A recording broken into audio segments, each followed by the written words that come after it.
This is the Satin Lounge. Breathe it in. Few More Days by Frank McComb.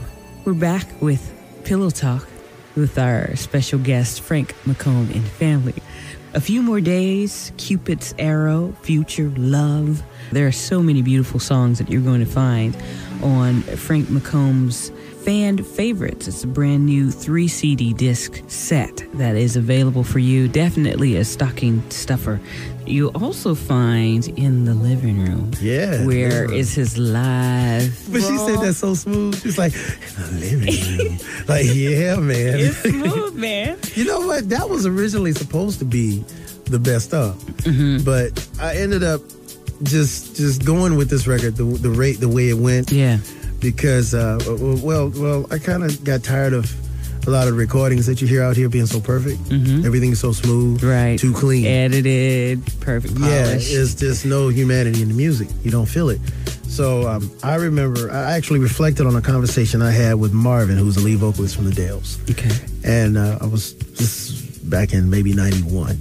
And he told me how they used to record, because we were at Gamble & Huff Studio. I was working there, and that's how I actually connected with them. Mm-hmm. And he was telling me the history. You know, he said you would be standing around a microphone. He would be rather standing behind a microphone, and the rest of the guys would have their own one microphone to stand around, and then you had the rhythm section, and you had the orchestra. Mm-hmm. And they didn't have the technology, obviously. Right. So they would record from top to bottom, the whole song. Right. With everybody. Right. At one time. Mm-hmm. And if you made a mistake and the mistake was decent enough to keep, they just kept it. They just kept it, right. But it was that bad, everybody had to start over. Mm-hmm. And from the top all over.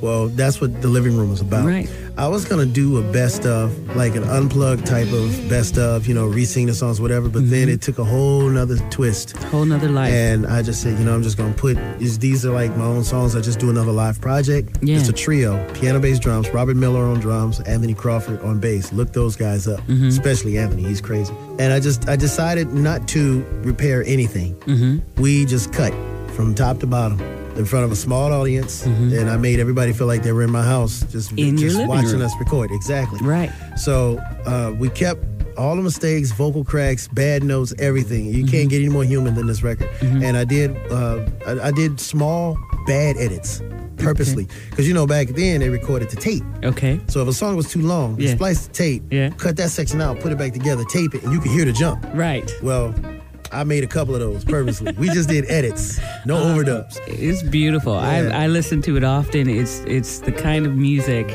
for me, it's the kind of music I kind of like in the backdrop. I'm sitting here. Oh, yeah. I'm kind of cleaning my house with the living room on the background. The first two was like 15 minutes long, I'm literally. telling you, each track is like 10 minutes long. Right. And that's what I wanted. I wanted it as human as possible. I mean, if you look at Headhunters, Herbie Hancock's joint came out in 74. Yeah. If you look at that record, 73. If you look at that CD, the first song, 15 minutes long. Mm-hmm. He's got 4 songs on the whole CD. Mm-hmm.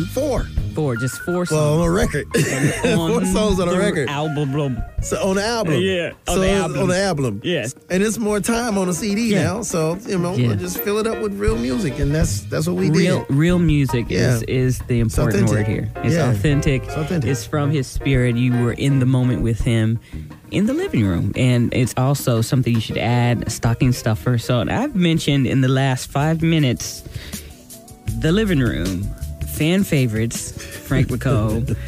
All of this is all available for you at Booby Scoot Music. It's boobyscoot.com. Boobyscoot.com. Yeah. This is his repertoire of music is amazing, and as I mentioned at the beginning, how many people he's collaborated with over the years. You have just really, really honed your skill to your individuality. I remember the last time we spoke, you were like, I'm on a journey of finding Frank, and this is what Frank sounds like. This is what Frank is doing, and you are absolutely doing that. And I could not be prouder of you with the way things have developed for you.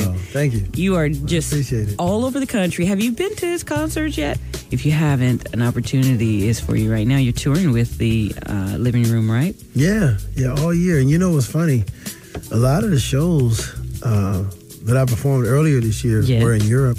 It was just me and the piano. You are all over the place. You're like Switzerland. Listen, here it's like Switzerland, Texas, Yeah, that's how it is. New York. London. Man, let me tell you something. Like, what? I am not a lazy artist. I can't stand a lazy artist. You move. I am not a lazy artist. I love to work. I do. Yes. I love to work. And you have fans all over the world. And you know what? We're supposed to enjoy our work. When you're getting tired, then it's labor. You just need a break. When it's labor, it's time to take a vacation. But I absolutely love to work. So and your fans love to hear you. I mean, and you have fans literally all over the world. Yeah. And I mean, when you were a little boy growing up in Cleveland, did you ever imagine people in Switzerland were like, we need to hear Frank McComb this holiday? To be honest with you, I knew from the time I was a little boy what I wanted to do. Wow. I knew I wanted to sing. From the time I was maybe 2 or 3, I knew I wanted to sing. But I didn't see piano coming. Yeah, auntie that was like, up there. 12 years old. Yep. That's what I didn't see. Yeah. But I'm so glad I sat down and took those 3 lessons from her because that's actually what helped to put the whole package together, to be able to do concerts by myself. I don't need anybody to play for me. Right. Thank God for that. So I've been touring pretty much this year, just doing shows by myself. But it's like really being in my crib because I set up an extra microphone for anybody that want to come up and sing with me. Anybody want to play horn, just come up and jam, call a tune, let's do it. Wow. So you're actually selling your likeness more so than just being this old superstar that's unapproachable. Wow. Which is cool with me. I put on my pants one leg at a time like anybody else. So I'm not trying to set myself above nobody. And to spread the word that if I can do this and to accomplish all that I've accomplished on my own, then you can too. Don't let nobody stop you, but don't be in denial of having to go back to the drawing board if you need to. Wow. Don't be in denial. To reinvent yourself. That's right. Get your thing together before you go throwing it out there. And if the people don't respond, then go home and regroup and come back. Don't quit. Do your part. Just that simple. Count your own money. Keep your friends closer, but keep your enemies even closer. And for those of us that are out there doing it by ourselves, learn every job.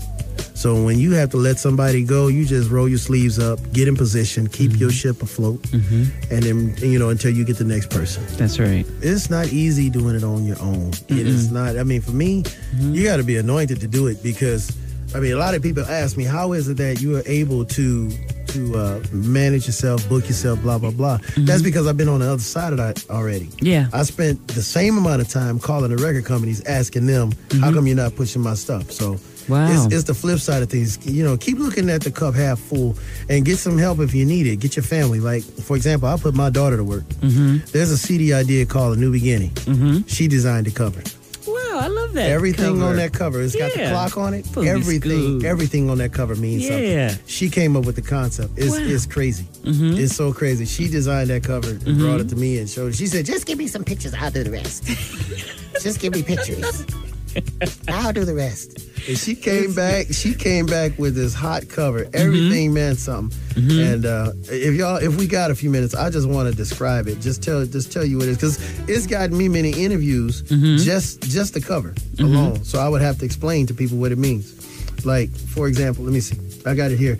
It's a clock, and all of these pictures surrounding the clock, they're all me. Yes. But at the bottom is a picture of me with these big teeth and it's members only jacket. Yeah. It's like where the 6 would be, 6 o'clock. It's right under 6. And then there's my son representing me, on the sides. Right. That represents like me being young, getting into the business. Right. But then there's a church on the side. It's the dome in Cologne. Yes. That's my love for the church. Okay. Hammond B3 organ because I play organ. So as it goes up the clock, it just shows my journey, basically. Right. Now, you get to the clock, she put the letter A where the 12 is. That was the hippest place to put it. New on the minute hand. She said that the minute hand, every new minute, what are you going to do with that minute of life? Wow. And then there's beginning. The word beginning is on the hour hand. Yes. That's pointed to the 4, right? Right. But the word new on the minute hand is pointed to the 10. I turned 40 that year. So 10 times 4 is 40. And they always say when you turn 40, life starts over. Yeah.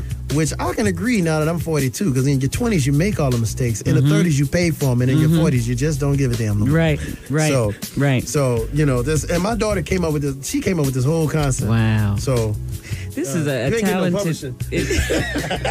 You want some royalties? I didn't get anything either, Mari. Man, please, they take all the money. I don't get to buy myself nothing. Yeah, man.